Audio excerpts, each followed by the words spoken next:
Welcome to the Honest Hour. I'm your host, Luis Acevedo, the founder of MOT Media and the co-host of MOT Today, which airs at 12 p.m. Eastern Standard Time every Sunday. Today is the Honest Hour. We have a lot to talk about in today's stream, so get ready, guys. There's so much to cover, and I just want to kind of jump right into it because there's a lot of big topics that we want to get to, but there's also little topics that we want to cover as the show progresses. So just to start it off, I want to talk about what's going on in Canada here. So I found this video from Canada, from what is it? Disclose TV, and it is of the Prime Minister in Canada, Justin Trudeau, banning the sale of handguns. So for everybody here, I'm going to go ahead and flip the camera around on TikTok so everybody can see the video. Give me a second. First, I have to get it ready for everybody else, because I am the host and the producer of this show. So a lot of stuff to do here. All right. So yeah, there's a ban now of handguns in Canada, and I have a feeling that it has a lot to do with what's been going on in the U.S. So let's flip this over, and this is what the left is trying to do here in America. You guys ready? Let's turn this up. Let's go. We're introducing legislation to implement a national freeze on handgun ownership. What this means is that it will no longer be possible to buy, sell, transfer, or import handguns anywhere in Canada. In other words, we're capping the market for handguns.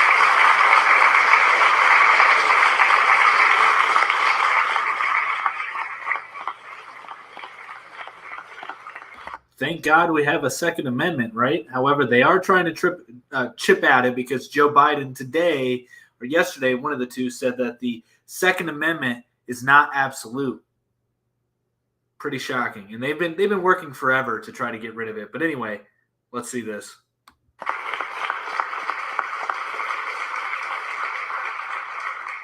As a further part of this new legislation, we're also fighting gun smuggling and trafficking by increasing maximum criminal penalties and providing more tools for law enforcement to investigate firearm crimes. And will require the permanent alteration of long gun magazines so they can never hold more than 5 rounds. These are actions that doctors, experts, and chiefs of police have been calling for years, and we're acting on their advice.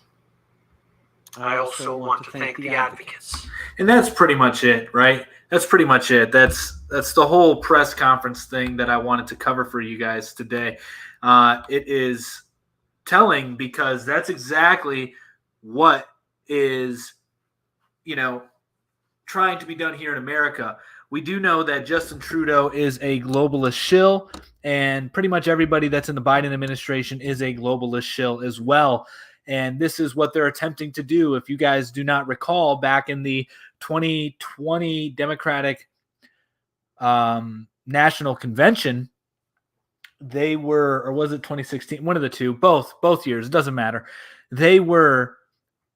All the Democrats were talking about ways to eliminate assault rifles, which there's no clear definition as to what an assault rifle is. And they wanted to limit the magazine size.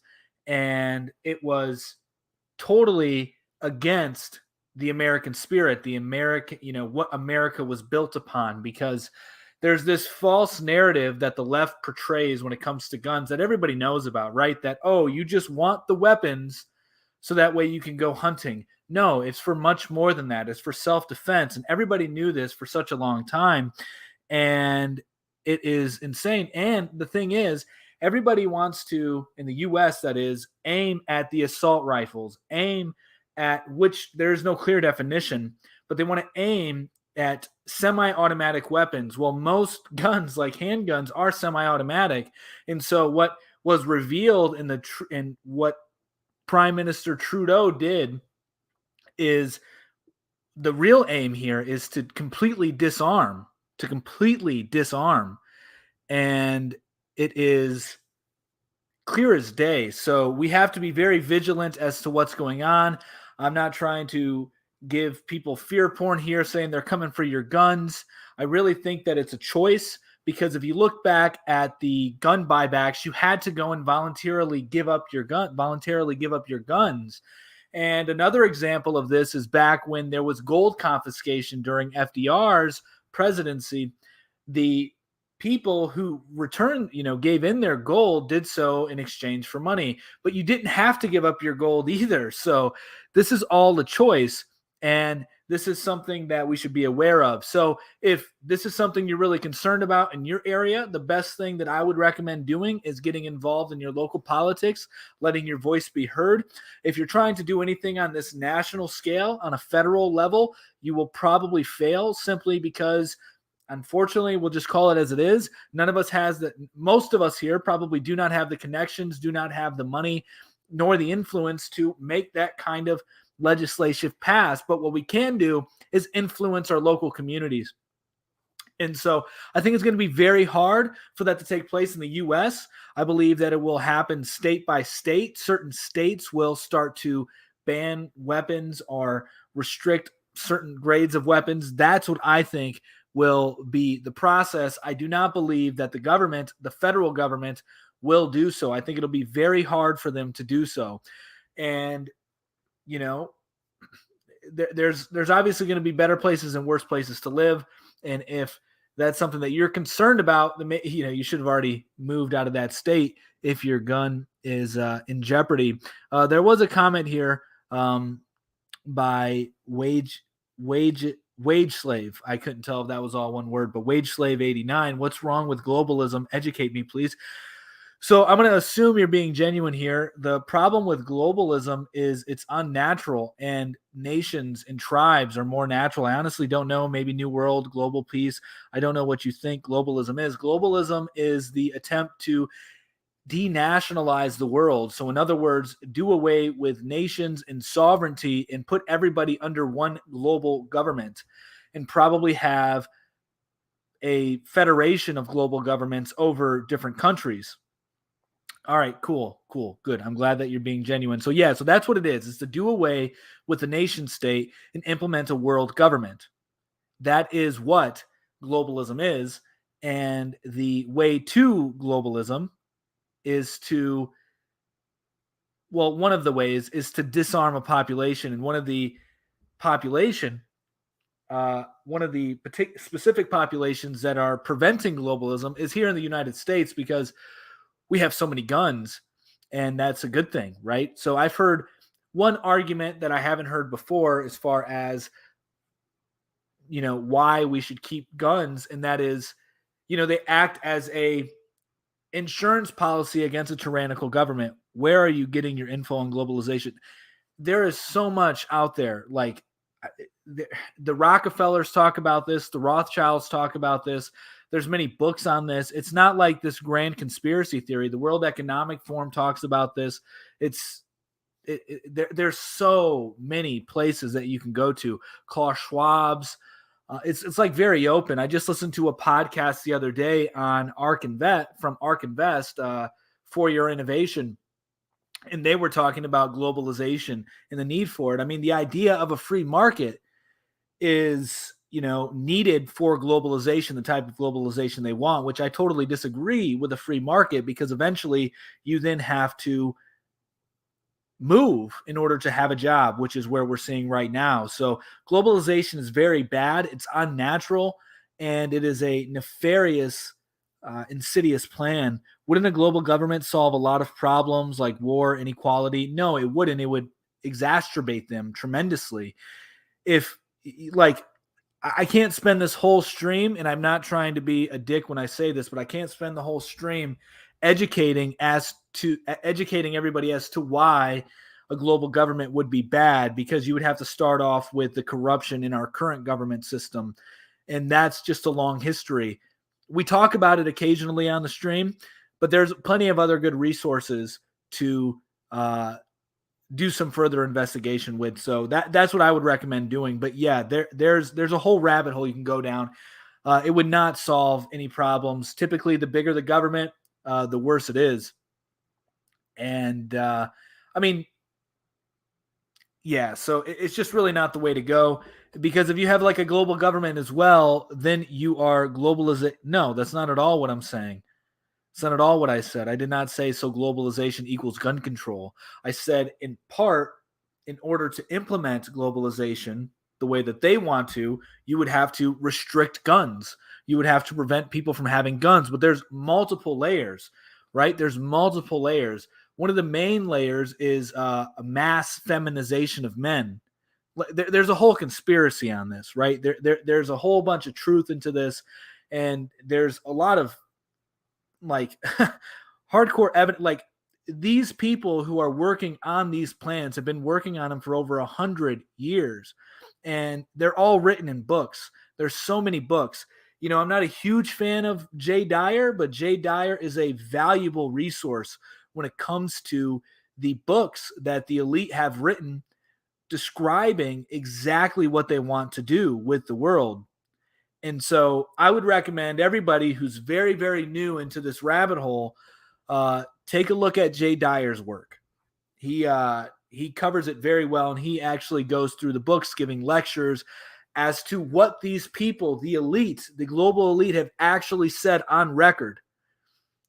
And it's very telling. Like this isn't like something that is like found on these strange websites. This is like what they have actually written about.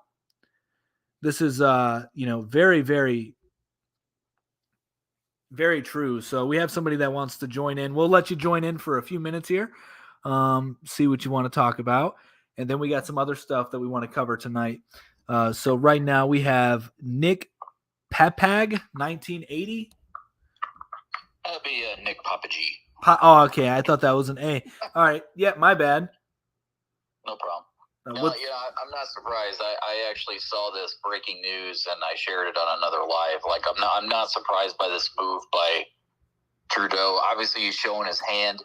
He's wants to be dictator, ruler, whatever it is. He screwed up enough with the trucking industry over it when he shut down the roads with the coronavirus, and now here's the next thing I'm from the Midwest, okay? I'm from South Dakota. I mean, basically it's Canada, okay? When you think about the lay of the land, all right? Beautiful state, by the way. I love South Dakota. Thank you. Yeah, thank you. I mean, it's a way of life. Guns are a way of life when you're in that type of situations and territory. It's for defense. It's for wild animals. It's for it's whatever you hope doesn't happens, but you better be prepared for it. I don't understand 100% why he would be coming out at this. Yeah, well, I think it's pretty easy to understand as to why he's going after it, and why a lot of leftists and also Republicans too. We cannot just we cannot just say it's leftists exclusively, because Mitch McConnell and Dan Crenshaw, the one-eyed gay pirate, he's talking about wanting to implement red flag laws as well. So the Republicans are after this as well. It's a unified effort. So my whole point is that it's very obvious as to why they want to do this, because they want to disarm the population so that way they can further implement tyrannical laws. It's very obvious as to why they're doing it. And it's a slow chip away, just like they did with the First Amendment. And you did raise a good point that I did not mention. Anybody who is a farmer or a homesteader knows the importance of owning a gun, because what if there's a coyote and it's going to eat your chickens or your goat, right? So you need a gun for that, and you need so that's very important to have, just to like protect your land and for a variety of ways. Right. Yeah. It just, what does he want to do? Turn it into China, where you lock everybody in their homes? They can't eat. They can't fend for themselves. We know better than you do, but you're dying in your own homes and apartments because you can't get food, and you can't leave because you're getting pushed in. You get pushed in by the military police. I mean, Venezuela. I mean, you go down the list. I mean, it's like it's all control. If you have no way to defend yourself and to say you're wrong, well, what are you going to do about it? Is that the goal? I mean, that's, and I don't want to equate it to China, because China has a totally misunderstood political system, especially here in the West. We get bombarded with propaganda as to what China's doing. I'm not saying that I would want to necessarily live under a Chinese regime, but China is much different than we paint it to be. I think that we are going to experience a world where China is a global leader, and I will make the argument that it will be better than the current world leaders that we have, because China is not going to be attempting to create an empire the same way the West has, which is why we have this overlap between Western countries implementing the same laws. And I don't think it would work the same way if China was in charge the way that the U.S. is in charge. But that is the goal, right? To be authoritarian, to put people into smart cities, to put people into to remove them from nature, and then just let me answer. So you guys use the same rhetoric as leftists. You use control in the same way we do. There's a reason why people leave China to come to the United States. Yeah. So anyway, I mean, the ultimate goal here is to get people out of nature, put them into smart cities, hook them up to machines, and make them completely docile slaves. That's the ultimate goal. And you can look into this more. It's I believe it's called Agenda 21. There's a lot of this. Both sides feel the gov is time. Yeah. I mean, because they are. And I just want to answer this comment really quick. So the both sides of the government are of the same wing. There's the right wing and the left wing, right? So they're of the same bird. They're two wings of the same bird. They work together. The people who finance the politicians are the managers of the politicians, and then there's people above the financiers of the banking world as well. I mean, that's when you start getting into religion and spirituality. So that's a whole nother thing. But yeah, so obviously China is a concern in some regard, but I don't think it's a big concern as people think it is. And ultimately it's to get people into smart cities, get people addicted to machines. I mean, you have Klaus Schwab's saying that by 2030 we're going to have we're going to be hooked up to computers. And then recently at the World Economic Forum, just this past week, they were talking about getting rid of smartphones and actually making it so you're physically connected to what would replace the smartphone. So that's the ultimate goal here. Right. I also want to hope that what events happen in Texas is not going to prompt a national urgency to do something, because I'm going to put on my tinfoil hat a minute that it was way too convenient that an 18-year-old were to buy thousands of dollars worth of equipment. Mm-hmm. It's also convenient that the grandfather who he lived with never even noticed that he had any guns and ammo in his home, which I would think if you own a home, you know it's in your home, even if it's for a short time. Mm-hmm. It's also convenient that he was able to take a truck and drive to a school, picking out a school, knowing that something was up. It was also convenient that a door happened to be propped open. Mm-hmm. Given even this school even had gun training a couple months ago, so that it's fresh on their minds. So this school should have been very well locked down, but for some reason a door was open for him at the exact same time in a moment that he did it. It was also convenient that the cops that showed up left him do what he wanted to do for the next 45 minutes. It was also convenient that the parents that were outside trying to get in were tased by these same cops. Yeah, so we talked about this extensively last week, and we also talked about it on the MOT Today show. I think it is and this is going to be very controversial, I get it. It's a complete false flag, what took place. I'm willing to put my reputation on the line here for multiple reasons. You've listed a few of them. There's too many anomalies. And let me just clarify what a false flag means. It does not mean that an event did not occur. It means that they're using the narrative in a different way than the event actually occurred. So that means that people still could have died. However, I'm starting to think that maybe not. And there's a whole bunch of reasons for that. So if there's some videos out there of CNN showing the same father, showing two different fathers for the same child. There's also videos showing two different children for the same name. So they're getting things mixed up, and the issues that, the anomalies that you pointed out to. Also, there was just a very interesting report.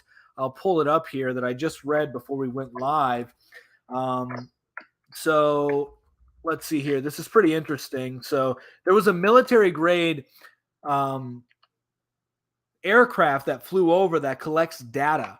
It's all for data collection and intelligence collection, and it flew over the school at the same time that the shooting was taking place. So people are speculate, like, what happened? Did they pick up somebody? Were they making sure all the phones were aligned, like the phone activities by all the players were aligned, so there wasn't any narratives being missed, like everybody had their stories being corrected, or being correct rather. So and then also Joe Biden reportedly told Senator Ronald, I don't know how to pronounce his last name, that he is looking to have the federal government tear down Robb Elementary and that school that got shot up and replace it with a new building. I think they did the same thing with Sandy Hook, and Sandy Hook is a well-known false flag event. So, it just reeks of not being organic, and they will. So, like, your concern here was that they're going to use it for not like a national agenda to do away with guns. That's exactly what they're going to do. They're already laying the groundwork for it now. However, they have to be cautious because mostly Republicans are going to win the midterm. We're going to see a red wave, which that doesn't mean it's a hurrah, a victory for freedom, because as I already mentioned, the Republicans are equally as controlled as the left. I refer to Republicans as, and I mean this by the actual definition. I refer to Republicans as literally retarded progressives. And if you know what retarded means, it just means that it's slowed down. And I say that because Republicans turn around within 5 years, they end up accepting everything the progressives were pushing 5 years ago. So, but they have to be cautious. So my whole point here is that the Democrats have to be cautious in going too hard with passing legislation right now, because they are going to lose in the midterms. And right now, the Republicans have to cater to their base, but they are softening up their base to accept gun control, hence Mitch McConnell, Dan Crenshaw. So it's going to be a slow process. And this is why, if you're really concerned about this, you have to work on the local level, because that is where you will have your voice heard. That is where you have the strongest amount of influence, is at the local level. Right. I really hope it's not a false flag situation. I mean, you start adding things up over these last few months. I mean, first it was the leak of Roe versus Wade, and now it's this, and now in a couple months there'll be a hole in the ozone layer, or what else is going to happen between now and midterms to rally their base. I mean, Biden and company's numbers are so abysmal that they have to rally their base on singular issues, and all of a sudden they come to the forefront, and that's what everybody's talking about. And oh wow, I think they just got back their 30% they lost somehow. I hope it's not a false flag, but I'm not putting past anything anymore because of the whole COVID debacle. I'm just over it. Well, I would look into, everybody here, I would look into Operation Northwoods, the Gulf of Tonka. So Operation Northwoods was a plan by the U.S. government to stage terrorist attacks on U.S. soil. That means mass shootings, bombings on U.S. citizens on U.S. soil by the U.S. government to start a war with Cuba. So, and then also look into the Smith-Mutt Act of 2012.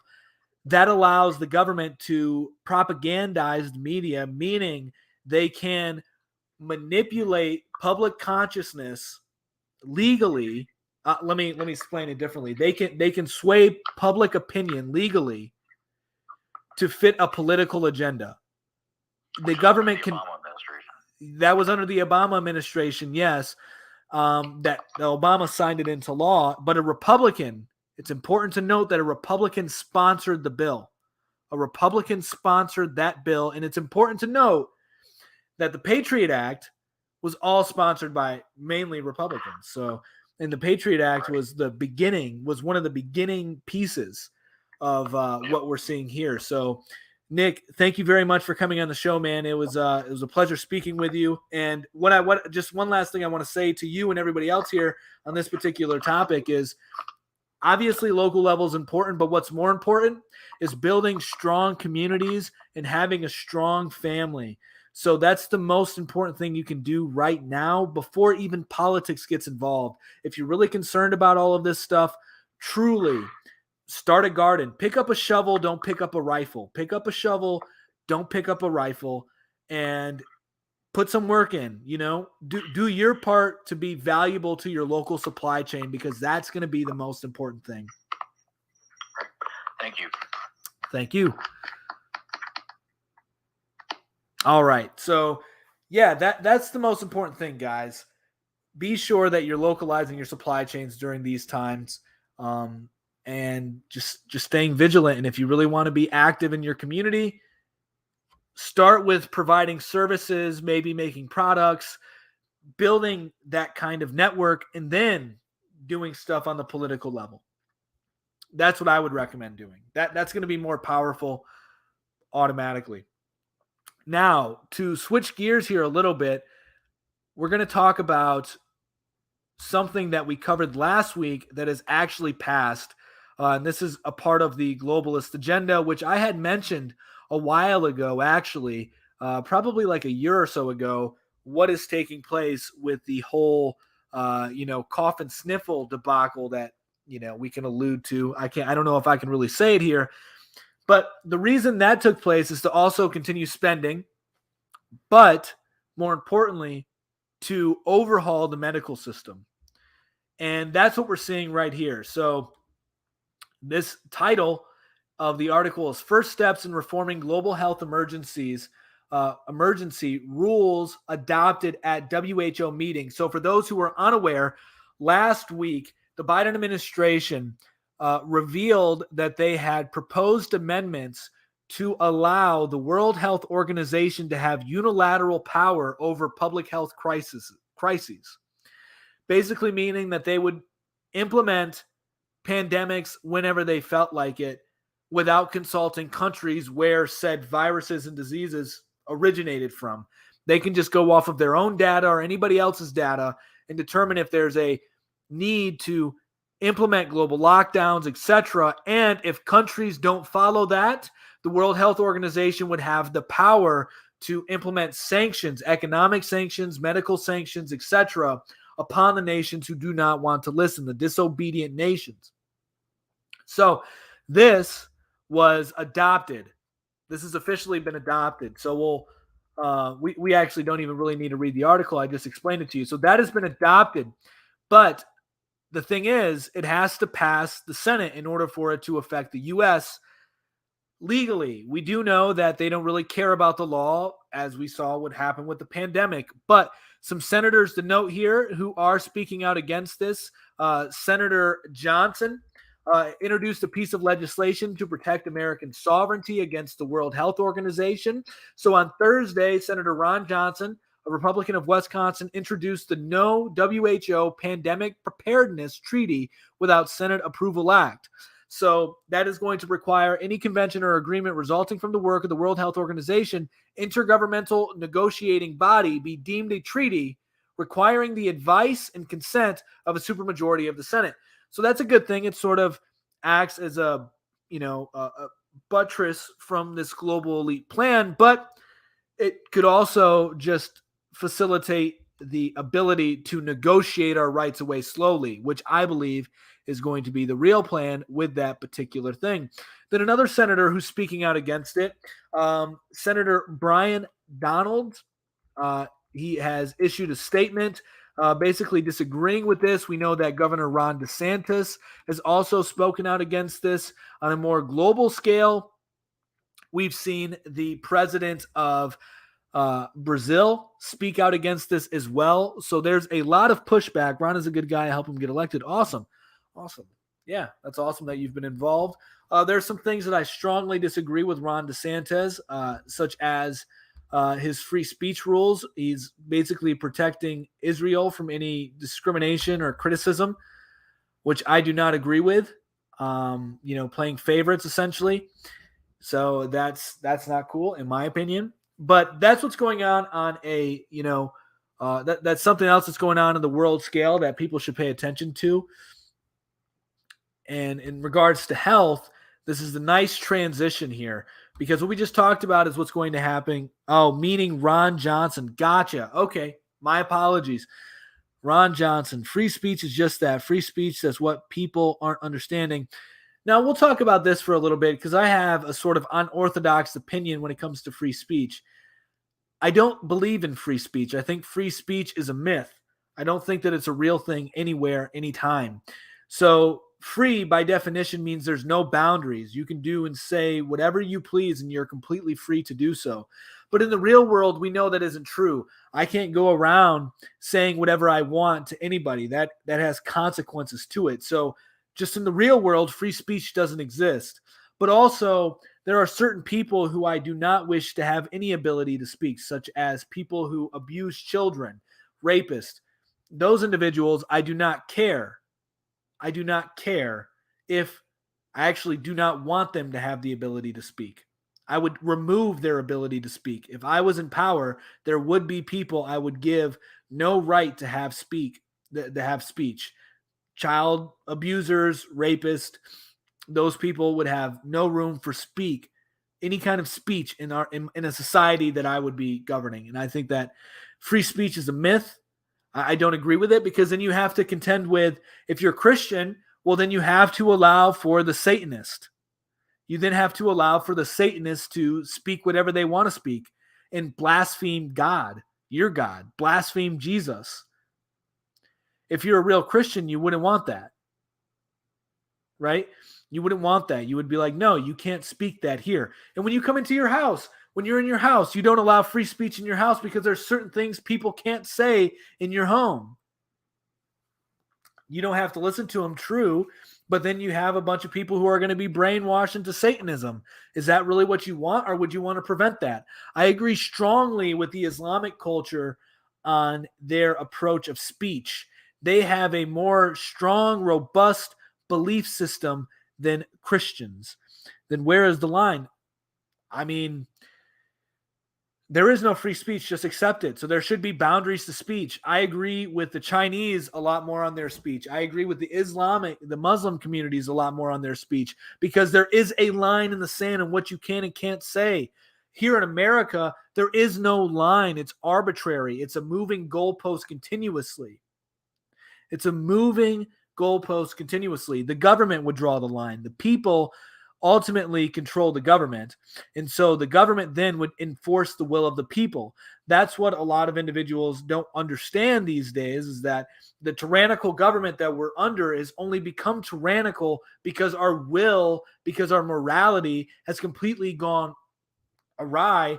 And now there's no rules. And so there's a whole thing here. So basically what we're seeing is this destruction, this more control. The reason the government's becoming more tyrannical is because the United States is falling apart. And in order to keep a country copacetic or cohesive during its decline, you have to become more authoritarian. That's why we're seeing what we're seeing right now. All right?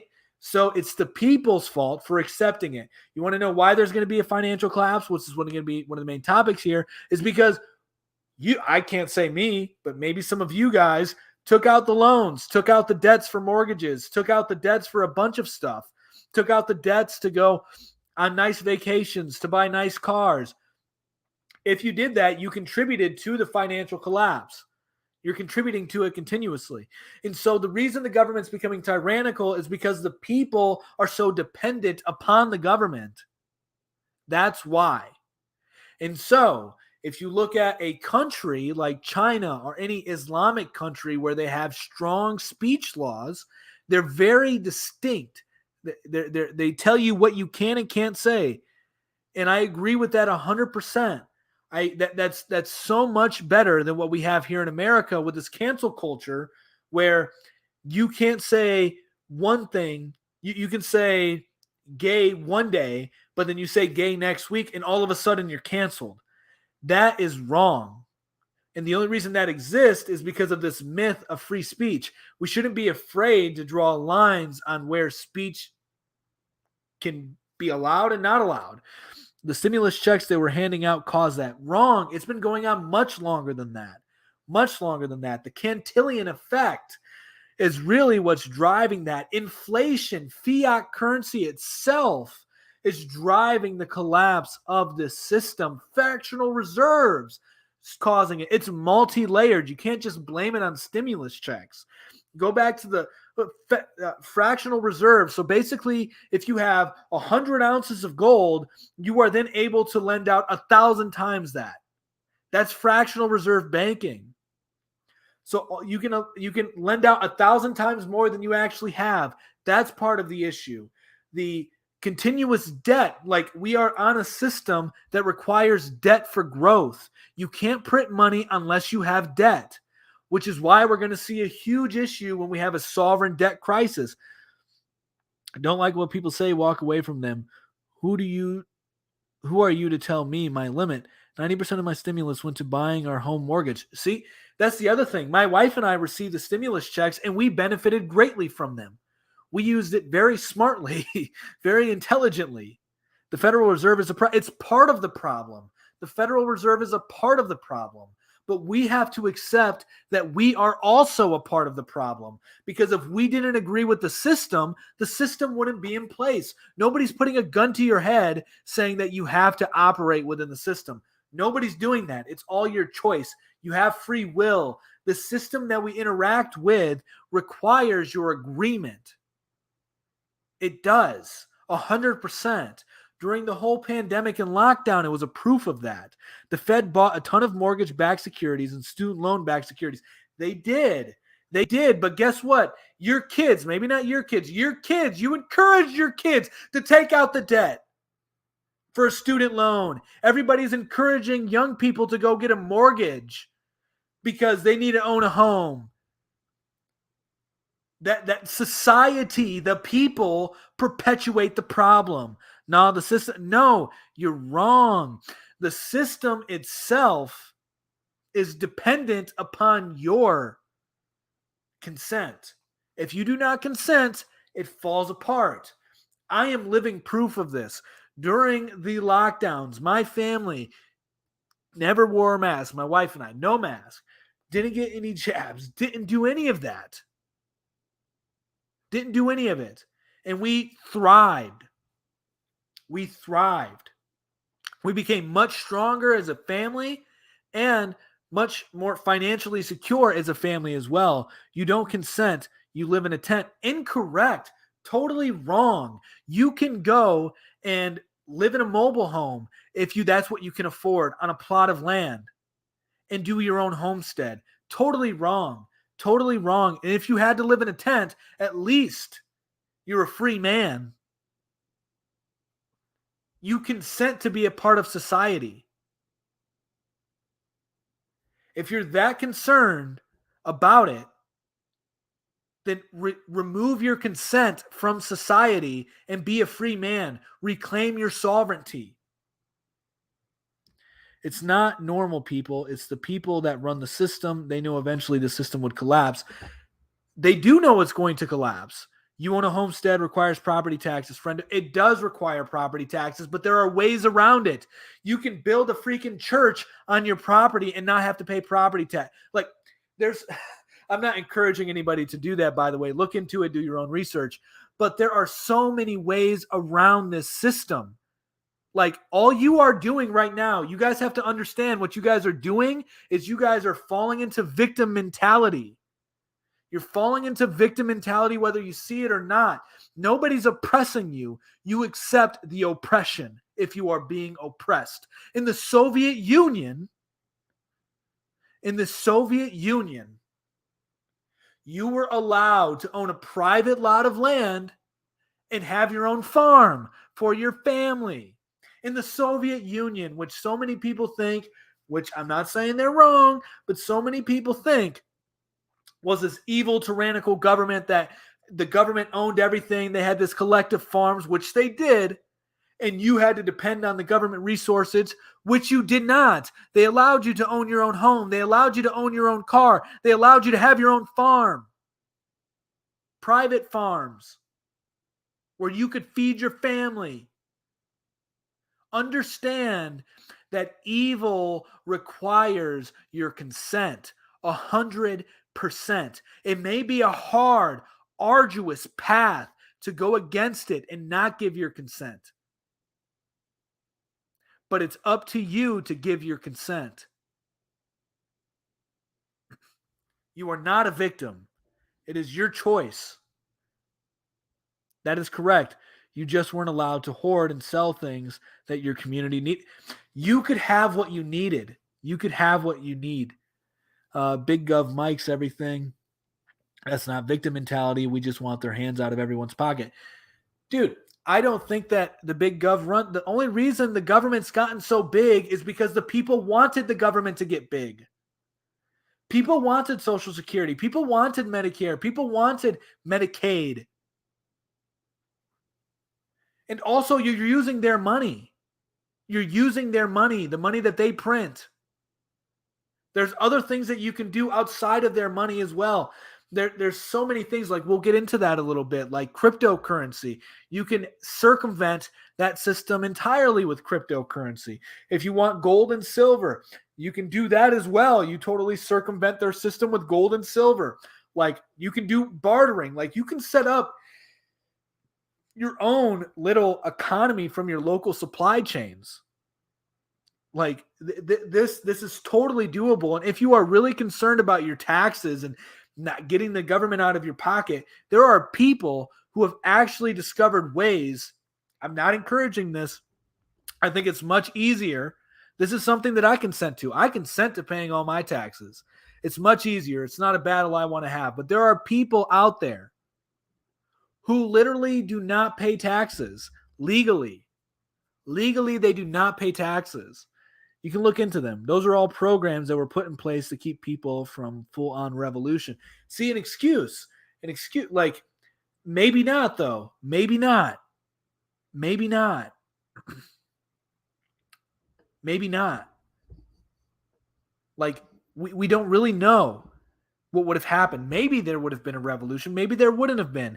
We do know that FDR's plans, it prolonged the Depression. What he did prolonged the Depression. It didn't help. It made things worse. And maybe there would have been a revolution, but maybe there wouldn't have been. The real issue is we given away our sovereignty a long time ago when we decided to go off the farm. Generation after generation decided, I'd rather live in the city than to live on the farm that my family has had for generations. And with that, you lost ancestral knowledge and wisdom and true wealth. True wealth is family. So complain all you want about the corrupt financial system, no, that's false. That's false. The jobs were still at the farm. That was the narrative that they used. They lied to so many people. And so many people ended up poorer, made less money in the city than they did on their farm. Fact. So many people were in worse conditions than they were on their farms. Fact. Cities are hellholes. They're not good. They're not a good place to be in. You can make a living pretty much anywhere. So, the Industrial Revolution and its consequences. Yeah. It had a lot of consequences. And I'm not even saying agrarian society was the ideal society either. There's a lot of consequences when it comes to agrarian societies. I'm more of a tribalist. I think that that's the most natural way to be with your family and people that you identify with and have a community on similar beliefs and foundations, but it can't be that big. It can't be that big because that's where things start to, in my opinion, lose order. I think that and become more corrupt, more susceptible to corruption. And I feel that humans aren't naturally, have identified with millions of people. We don't. No, I'm not for anarcho-communism. I'm not. Communism does work on some level, on the familial level, for instance, like on the family level. I think that families should pull their resources together. 100%. 100%. 100%. If you have 10 people in your family, they're all making 20K. Well, now you guys are all making 200K. If you're pulling your resources together. So 100%. Families, yes, pull resources together. Anarchy? No. I do not believe in anarchy. There will always be tribes. There will always be gangs that have power over another gang. Always going to be that way. There's always going to be a government. Always. There always will be. So I'm not for anarchy at all. It's just a few families who have agreements. Well, I don't agree with anarchy because there are rulers. There are rulers. There will be a hierarchy. There will be somebody calling the shots. I do not believe in no rulers. That's a fantasy. So no, it's not anarcho-communism. It is not. I consider it a natural lifestyle. Why would you put all your resources together when you're family when I make a lot more than the others? Because then you guys all help each other. That's the way it's always been until recently. Elders aren't really the same as rulers. I never said elders. You're putting words in my mouth. I literally said that there will be rulers. There would be a king. There would be a tribe leader. There would be a hierarchy. There would not, obviously there would be quote unquote elders, but there would be a leader. There would be one leader. There would be a ruler. I do not believe in no rulers. That is insane. It's never been that way. Pulling your resources with your family is the smartest thing you can do. That's where true power comes from. Middle Eastern families know this so well. They're like, yeah, the Chinese know this so well too. We used to know it very well too, but we forgot about it because that's the big issue with individualism. Councils work for indigenous people for thousands of years. Yeah, so I mean, there's also that. There's also that, but there was hierarchies within the councils. You have to understand that there were hierarchies within the councils. I don't exactly know how they work, but there were hierarchies in those councils. There had to be because it's just the most natural way things work, especially when it comes to humans being a social being. Social beings have hierarchies. Therefore, you have a ruler. You have somebody that you're going to default to. There's always going to be an alpha in the group. Always. Yeah, and there was probably a top dog elder. There was probably one of the elders who had more respect, more say than other elders. That's just the way the world works.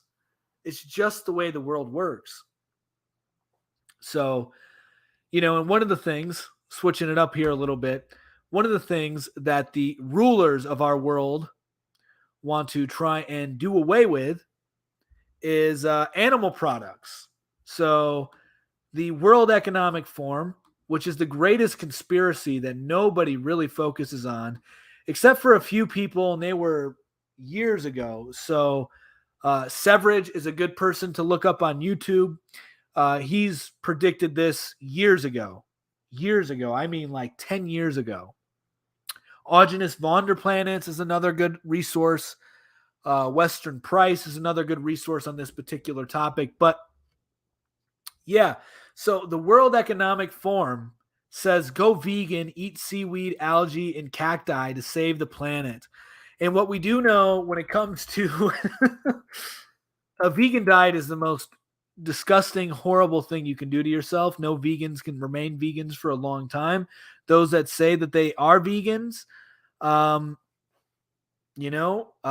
a long time are lying. I have built 3 successful businesses on my own without my family help, and that is my money. Okay, think that way if you want to. That's a very selfish way of thinking, in my opinion. I have built up business. I'm building businesses currently, and my family is going to reap the rewards of that. My dad has been a vegan for 35 years. Highly doubt he has been a continuous vegan for 35 years because you would literally die from starvation because plants are missing 15 micronutrients, which are essential for living. So, yeah, there have been many of people who have lived on a vegan diet for 35 years, but over that time, they have broken, they have eaten meat here and there, they sneak in some animal products here and there, because there's no way, it is literally impossible to only eat a vegan diet for like a year or 2 years and live. Okay, I'm telling you, it's literally impossible. So either your father's lying to you or you're not getting the whole story. I'm telling you, literally, biologically, it is impossible to be a vegan for 35 years. It just doesn't work. You definitely have to lie about it if you're going to be a vegan for 35 years, because you will need to eat animal products at one point or another. It's just the truth. I mean, don't shoot the messenger, man. Humans have the same digestive tract as a dog. Dogs are carnivorous. Why would we make dogs and cats our best friends in nature? Why would we do that? Because they could help us hunt. Supplements, see, exactly. So they're pushing the pharmaceutical industry. And the supplements, if you look into the supplements, Augenus Vonderplanets does a wonderful job at breaking this down. The supplements have kerosene in them. Every single supplement has kerosene, and they have not been proven to actually work and do what the actual vitamins that are in animal products do. And not only that, but it just shows you how deficient the vegan diet is if you have to take drugs to meet the needs, when you could just eat a freaking piece of liver and get pretty much all the vitamins you need. No supplements. Nobody who's on an animal-based diet needs supplements. So basically, the vegans are perpetuating the pharmaceutical industry, which is another reason why you should be against the vegan movement and vegetarian movement. And veganism and vegetarianism came from the Seventh-day Adventist. I highly doubt that she has not touched a piece of animal product. That means egg, milk, cheese, meat in 5 years. Most people who eat an actual animal-based diet do not need supplements. Supplements are all bullshit. 110% bullshit propaganda that do not exist in nature, and there's no actual proof that they do what the real vitamins do. There's actually no proof for it. You can go and try and find studies, and you actually look at them. There's no real proof for the supplements. If you do your deep research, anybody who spent any amount of extended time on this knows without a shadow of a doubt, because it's right there, clear as day. And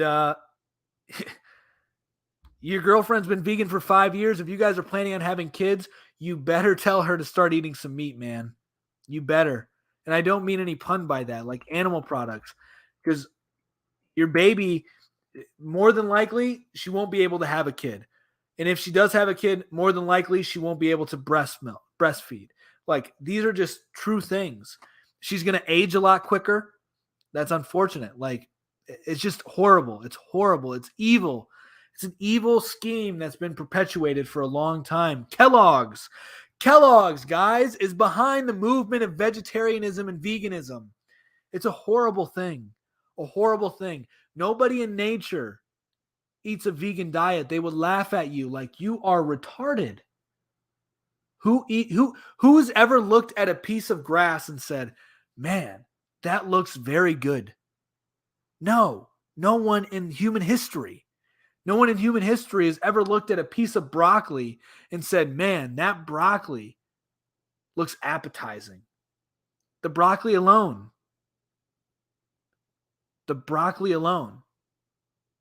Nobody's like, "Man, that broccoli, I will eat 1,000 pounds of broccoli."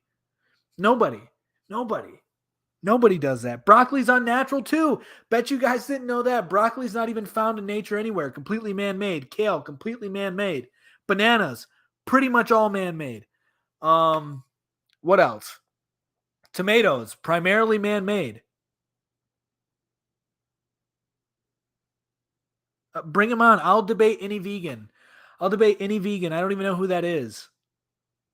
She had 3 kids, 9 never ate. That is awesome. Good for her then.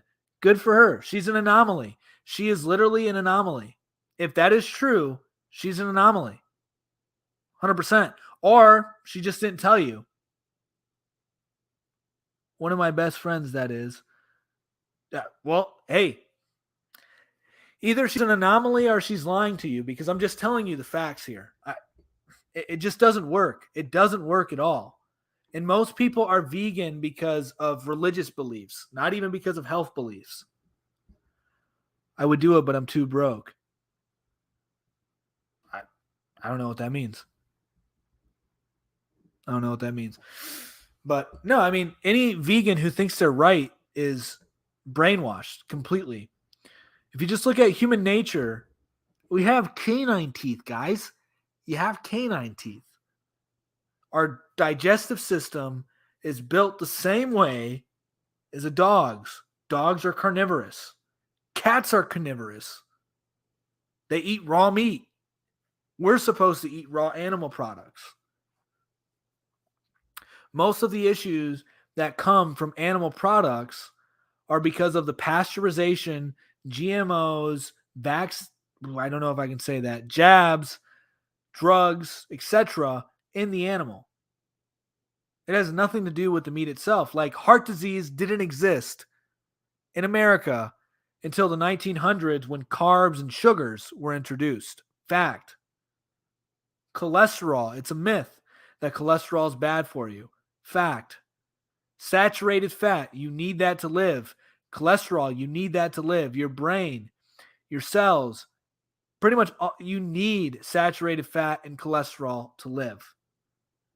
You are missing 15 micronutrients on a plant-based diet. It's a suboptimal way of life. The only reason vegetables were introduced into our diet are for 2 reasons.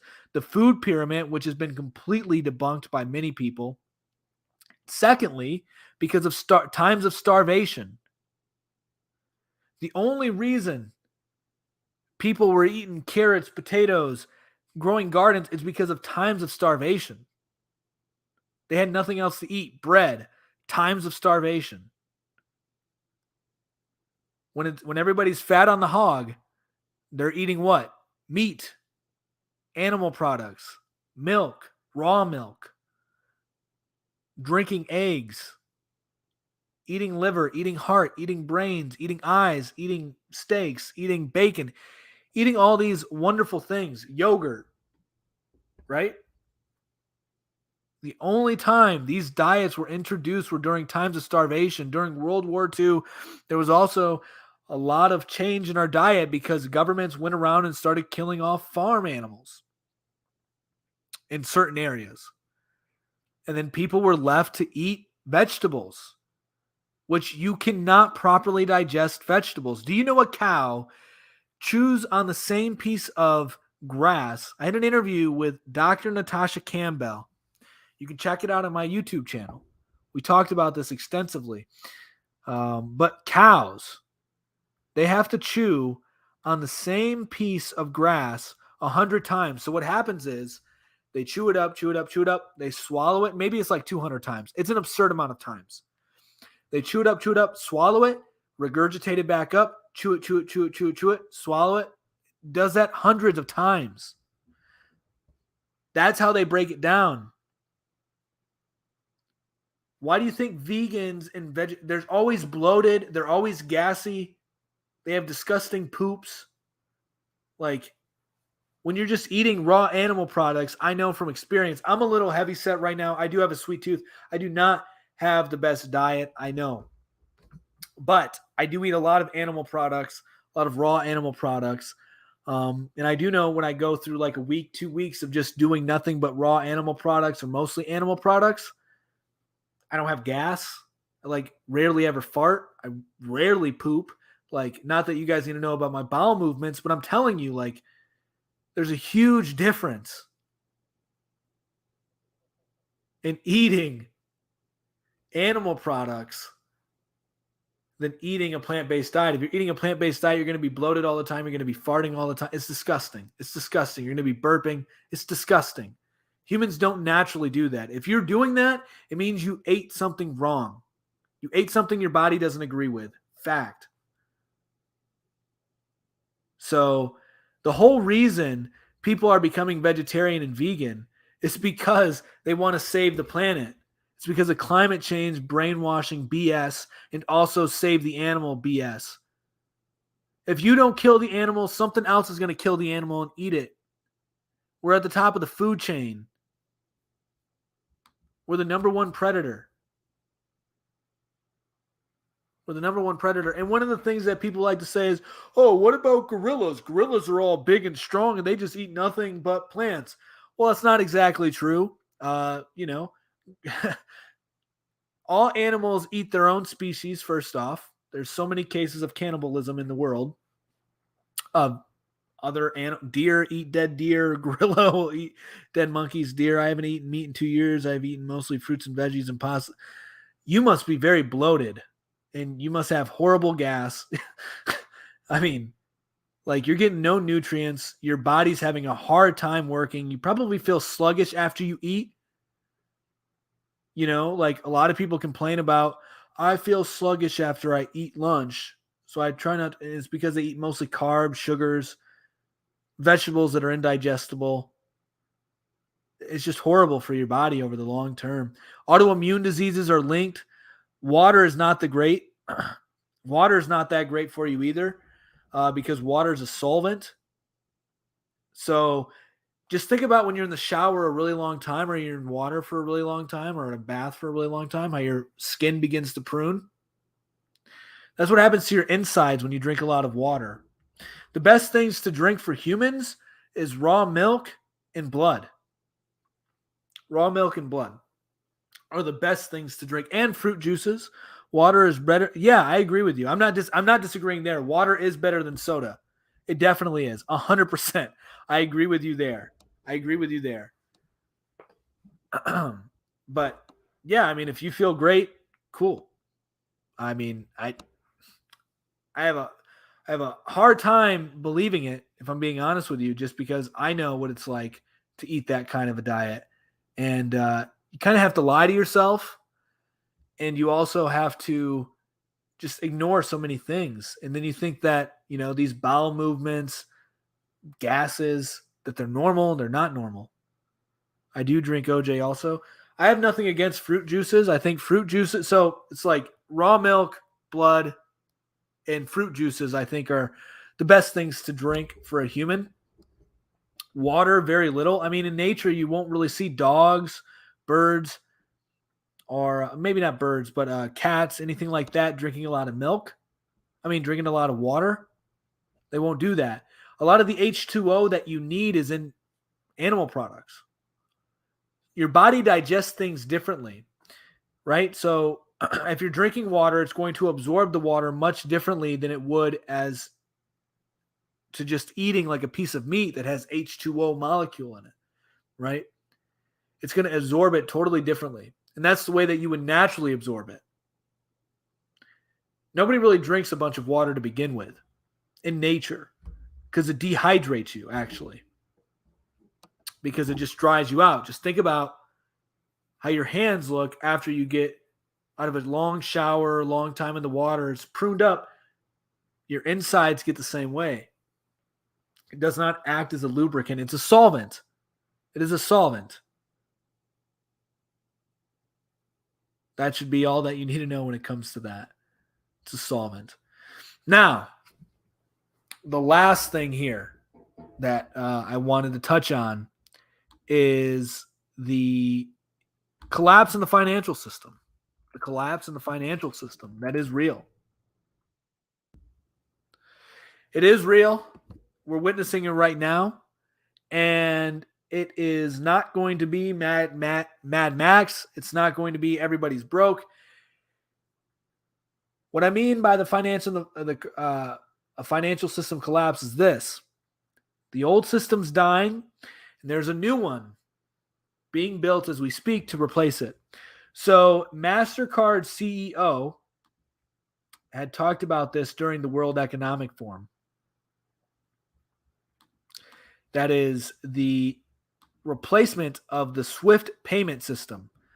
So for those of you who are unaware of what SWIFT is an international railway, financial railway that transfers financial information. So it doesn't actually transfer money, but it transfers financial information. So just to tell you exactly how that would work in an analogy, it'd be like, hey, my daughter comes to me and she's like, hey, Dad, tell Mom I'm going to pay her $100 for the bike that she bought me. I then write on a note saying, daughter will pay $100. I then give it to my wife. My wife then says, okay, I got that piece of information. Now through debt or credit, she's going to withdraw the $100 and render the payment. That's what SWIFT does. So SWIFT does not transfer any money. It transfers the information of money, the financial information, which is crucial to see exactly how this financial system's changing. So the MasterCard CEO said that the SWIFT payment system may be replaced with a central bank digital currency in 5 years or so. So the central bank digital currency would run on a blockchain. A blockchain, for those of you that are unaware of what that is, it's essentially a really slow database that allows information to be transferred in a way that is censorship resistant. And it can be decentralized. There's many of kinds of blockchains, but the most common and well-known one is the decentralized blockchain. So it allows for a distributed ledger system, which that's all SWIFT is. SWIFT is just a centralized ledger system, basically meaning it's a centralized receipt keeper. Blockchain, the most popular form of blockchain, is a decentralized ledger system. So the central bank digital currency would probably run on a blockchain system. And we already kind of see SWIFT losing its place because of China with its, what's it called?